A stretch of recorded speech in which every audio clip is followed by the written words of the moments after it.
Mateus 17. 6 dias depois, Jesus tomou consigo Pedro, Tiago e João, irmão de Tiago, e os levou, em particular, a um alto monte. Ali ele foi transfigurado diante deles. Sua face brilhou como o sol, e suas roupas se tornaram brancas como a luz.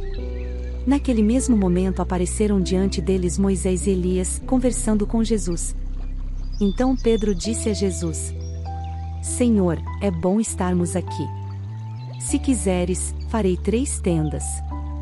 Uma para ti, uma para Moisés e outra para Elias. Enquanto ele ainda estava falando, uma nuvem resplandecente os envolveu, e dela saiu uma voz que dizia: Este é o meu filho amado em quem me agrado. Ouçam-no. Ouvindo isso, os discípulos prostraram-se com o rosto em terra e ficaram aterrorizados. Mas Jesus se aproximou, tocou neles e disse: Levantem-se. Não tenham medo. E erguendo eles os olhos, não viram mais ninguém a não ser Jesus. Enquanto desciam do monte, Jesus lhes ordenou: Não contem a ninguém o que vocês viram, até que o Filho do Homem tenha sido ressuscitado dos mortos. Os discípulos lhe perguntaram: Então, por que os mestres da lei dizem que é necessário que Elias venha primeiro? Jesus respondeu: De fato, Elias vem e restaurará todas as coisas. Mas eu lhes digo: Elias já veio, e eles não o reconheceram, mas fizeram com ele tudo o que quiseram. Da mesma forma o Filho do Homem será maltratado por eles. Então os discípulos entenderam que era de João Batista que ele tinha falado. Quando chegaram onde estava a multidão, um homem aproximou-se de Jesus, ajoelhou-se diante dele e disse: Senhor, tem misericórdia do meu filho. Ele tem ataques e está sofrendo muito. Muitas vezes cai no fogo ou na água. Eu o trouxe aos teus discípulos, mas eles não puderam curá-lo. Respondeu Jesus: Ó geração incrédula e perversa, até quando estarei com vocês? Até quando terei que suportá-los? Tragam-me o menino. Jesus repreendeu o demônio. Este saiu do menino e, desde aquele momento, ele ficou curado. Então os discípulos aproximaram-se de Jesus em particular e perguntaram: Por que não conseguimos expulsá-lo? Ele respondeu: Porque a fé que vocês têm é pequena. Eu lhes asseguro que se vocês tiverem fé do tamanho de um grão de mostarda, poderão dizer a este monte: Vá daqui para lá, e ele irá. Nada lhe será impossível. Mas esta espécie só sai pela oração e pelo jejum. Reunindo-se eles na Galileia, Jesus lhes disse: O Filho do Homem será entregue nas mãos dos homens. Eles o matarão, e no 3º dia ele ressuscitará. E os discípulos ficaram cheios de tristeza. Quando Jesus e seus discípulos chegaram a Cafarnaum, os coletores do imposto de 2 dracmas vieram a Pedro e perguntaram: O mestre de vocês não paga o imposto do templo? Sim, paga, respondeu ele. Quando Pedro entrou na casa, Jesus foi o primeiro a falar, perguntando-lhe: O que você acha, Simão? De quem os reis da terra cobram tributos e impostos? De seus próprios filhos ou dos outros? Dos outros, respondeu Pedro. Disse-lhe Jesus: Então os filhos estão isentos. Mas, para não escandalizá-los, vá ao mar e jogue o anzol.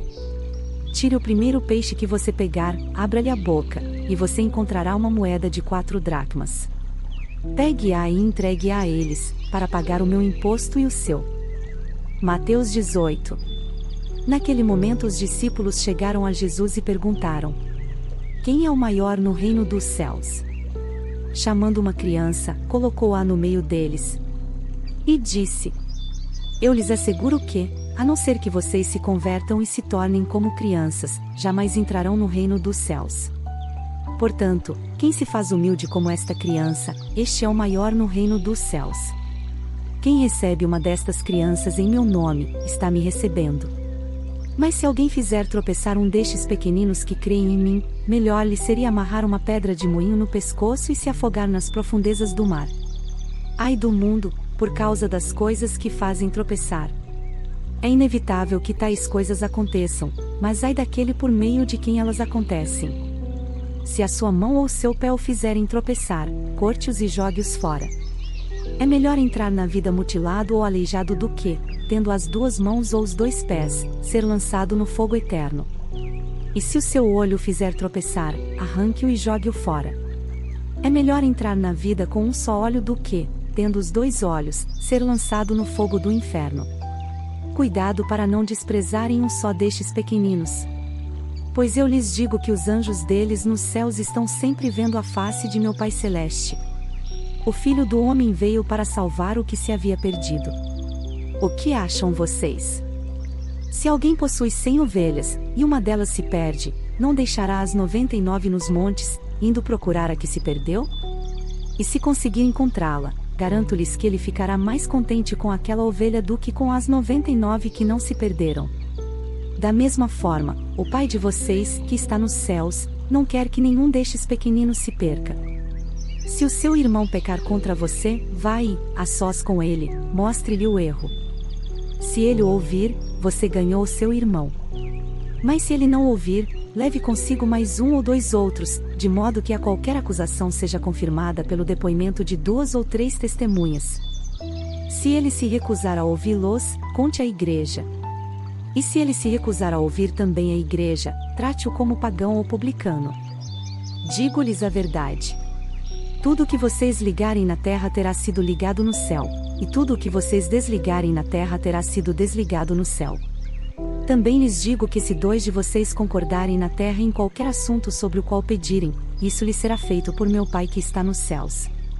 Pois onde se reunirem 2 ou 3 em meu nome, ali eu estou no meio deles. Então Pedro aproximou-se de Jesus e perguntou: Senhor, quantas vezes deverei perdoar a meu irmão quando ele pecar contra mim? Até 7 vezes? Jesus respondeu: Eu lhe digo. Não até 7, mas até 70 vezes 7. Por isso, o reino dos céus é como um rei que desejava acertar contas com seus servos. Quando começou o acerto, foi trazido à sua presença um que lhe devia uma enorme quantidade de prata. Como não tinha condições de pagar, o Senhor ordenou que ele, sua mulher, seus filhos e tudo o que ele possuía fossem vendidos para pagar a dívida. O servo prostrou-se diante dele e lhe implorou: Tem paciência comigo, e eu te pagarei tudo. O senhor daquele servo teve compaixão dele, cancelou a dívida e o deixou ir. Mas quando aquele servo saiu, encontrou um de seus conservos, que lhe devia 100 denários. Agarrou-o e começou a sufocá-lo, dizendo: Pague-me o que me deve. Então o seu conservo caiu de joelhos e implorou-lhe: Tenha paciência comigo, e eu lhe pagarei. Mas ele não quis.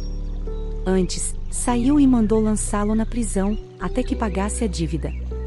Quando os outros servos, companheiros dele, viram o que havia acontecido, ficaram muito tristes e foram contar ao seu senhor tudo o que havia acontecido. Então o senhor chamou o servo e disse: Servo mau, cancelei toda a sua dívida porque você me implorou. Você não devia ter tido misericórdia do seu conservo como eu tive de você? Irado, seu senhor entregou-o aos torturadores, até que pagasse tudo o que devia. Assim também lhes fará meu Pai Celestial, se cada um de vocês não perdoar de coração a seu irmão. Mateus 19. Tendo acabado de dizer essas coisas, Jesus saiu da Galileia e foi para a região da Judeia, no outro lado do Jordão. Grandes multidões o seguiam, e ele as curou ali. Alguns fariseus aproximaram-se dele para pô-lo à prova. E perguntaram-lhe: É permitido ao homem divorciar-se de sua mulher por qualquer motivo? Ele respondeu: Vocês não leram que, no princípio, o Criador os fez homem e mulher? E disse: Por essa razão, o homem deixará pai e mãe e se unirá à sua mulher, e os 2 se tornarão uma só carne. Assim, eles já não são 2, mas sim uma só carne. Portanto, o que Deus uniu, ninguém o separe. Perguntaram eles: Então, por que Moisés mandou dar uma certidão de divórcio à mulher e mandá-la embora? Jesus respondeu: Moisés lhes permitiu divorciar-se de suas mulheres por causa da dureza de coração de vocês. Mas não foi assim desde o princípio. Eu lhes digo que todo aquele que se divorciar de sua mulher, exceto por imoralidade sexual, e se casar com outra mulher, estará cometendo adultério. Os discípulos lhe disseram: se esta é a situação entre o homem e sua mulher, é melhor não casar. Jesus respondeu: nem todos têm condições de aceitar esta palavra. Somente aqueles a quem isso é dado. Alguns são eunucos porque nasceram assim. Outros foram feitos assim pelos homens. Outros ainda se fizeram eunucos por causa do reino dos céus. Quem puder aceitar isso, aceite. Depois trouxeram crianças a Jesus, para que lhes impusesse as mãos e orasse por elas. Mas os discípulos os repreendiam. Então disse Jesus: deixem vir a mim as crianças e não as impeçam. Pois o reino dos céus pertence aos que são semelhantes a elas. Depois de lhes impor as mãos, partiu dali. Eis que alguém se aproximou de Jesus e lhe perguntou: mestre, que farei de bom para ter a vida eterna? Respondeu-lhe Jesus: por que você me pergunta sobre o que é bom? Há somente um que é bom. Se você quer entrar na vida, obedeça aos mandamentos. Quais? Perguntou ele. Jesus respondeu: não matarás, não adulterarás, não furtarás, não darás falso testemunho. Honra teu pai e tua mãe e amarás o teu próximo como a ti mesmo. Disse-lhe o jovem: a tudo isso tenho obedecido. O que me falta ainda? Jesus respondeu: se você quer ser perfeito, vá, venda os seus bens e dê o dinheiro aos pobres, e você terá um tesouro no céu. Depois, venha e siga-me. Ouvindo isso, o jovem afastou-se triste, porque tinha muitas riquezas. Então Jesus disse aos discípulos: digo-lhes a verdade. Dificilmente um rico entrará no reino dos céus. E lhes digo ainda: é mais fácil passar um camelo pelo fundo de uma agulha do que um rico entrar no reino de Deus. Ao ouvirem isso, os discípulos ficaram perplexos e perguntaram: neste caso, quem pode ser salvo? Jesus olhou para eles e respondeu: para o homem é impossível, mas para Deus todas as coisas são possíveis. Então Pedro lhe respondeu: nós deixamos tudo para seguir-te. Que será de nós? Jesus lhes disse: digo-lhes a verdade. Por ocasião da regeneração de todas as coisas, quando o Filho do Homem se assentar em seu trono glorioso, vocês que me seguiram também se assentarão em 12 tronos, para julgar as 12 tribos de Israel. E todos os que tiverem deixado casas, irmãos, irmãs, pai, mãe, filhos ou campos, por minha causa, receberão 100 vezes mais e herdarão a vida eterna. Contudo, muitos primeiros serão últimos, e muitos últimos serão primeiros. Mateus 20. Pois o reino dos céus é como um proprietário que saiu de manhã cedo para contratar trabalhadores para a sua vinha. Ele combinou pagar-lhes 1 denário pelo dia e mandou-os para a sua vinha. Por volta das 9 da manhã, ele saiu e viu outros que estavam desocupados na praça. E lhes disse: vão também trabalhar na vinha, e eu lhes pagarei o que for justo. E eles foram. Saindo outra vez, por volta do meio-dia e das 3 da tarde e 9, fez a mesma coisa. Saindo por volta das 5 da tarde, encontrou ainda outros que estavam desocupados e lhes perguntou: por que vocês estiveram aqui desocupados o dia todo? Porque ninguém nos contratou, responderam eles. Ele lhes disse: vão vocês também trabalhar na vinha. Ao cair da tarde, o dono da vinha disse a seu administrador: chame os trabalhadores e pague-lhes o salário, começando com os últimos contratados e terminando nos primeiros. Vieram os trabalhadores contratados por volta das 5 da tarde, e cada um recebeu 1 denário. Quando vieram os que tinham sido contratados primeiro, esperavam receber mais. Mas cada um deles também recebeu 1 denário. Quando o receberam, começaram a se queixar do proprietário da vinha, dizendo-lhe: estes homens contratados por último trabalharam apenas 1 hora, e o Senhor os igualou a nós, que suportamos o peso do trabalho e o calor do dia. Mas ele respondeu a um deles: amigo, não estou sendo injusto com você. Você não concordou em trabalhar por 1 denário? receba o que é seu e vá. Eu quero dar ao que foi contratado por último mesmo que lhe dei. Não tenho o direito de fazer o que quero com o meu dinheiro. Ou você está com inveja porque sou generoso? Assim, os últimos serão primeiros e os primeiros serão últimos. Enquanto estava subindo para Jerusalém, Jesus chamou em particular os 12 discípulos e lhes disse: Estamos subindo para Jerusalém, e o Filho do Homem será entregue aos chefes dos sacerdotes e aos mestres da lei. Eles o condenarão à morte. E o entregarão aos gentios para que zombem dele, o açoitem e o crucifiquem. No terceiro dia ele ressuscitará. Então, aproximou-se de Jesus a mãe dos filhos de Zebedeu com seus filhos e, prostrando-se, fez-lhe um pedido. O que você quer? Perguntou ele. Ela respondeu: Declara que no teu reino estes meus 2 filhos se assentarão um à tua direita e o outro à tua esquerda. Disse-lhes Jesus: Vocês não sabem o que estão pedindo. Podem vocês beber o cálice que eu vou beber? Podemos, responderam eles. Jesus lhes disse: Certamente vocês beberão do meu cálice. Mas o assentar-se à minha direita ou à minha esquerda não cabe a mim conceder. Esses lugares pertencem àqueles para quem foram preparados por meu Pai. Quando os outros 10 ouviram isso, ficaram indignados com os 2 irmãos. Jesus os chamou e disse: Vocês sabem que os governantes das nações as dominam, e as pessoas importantes exercem poder sobre elas. Não será assim entre vocês.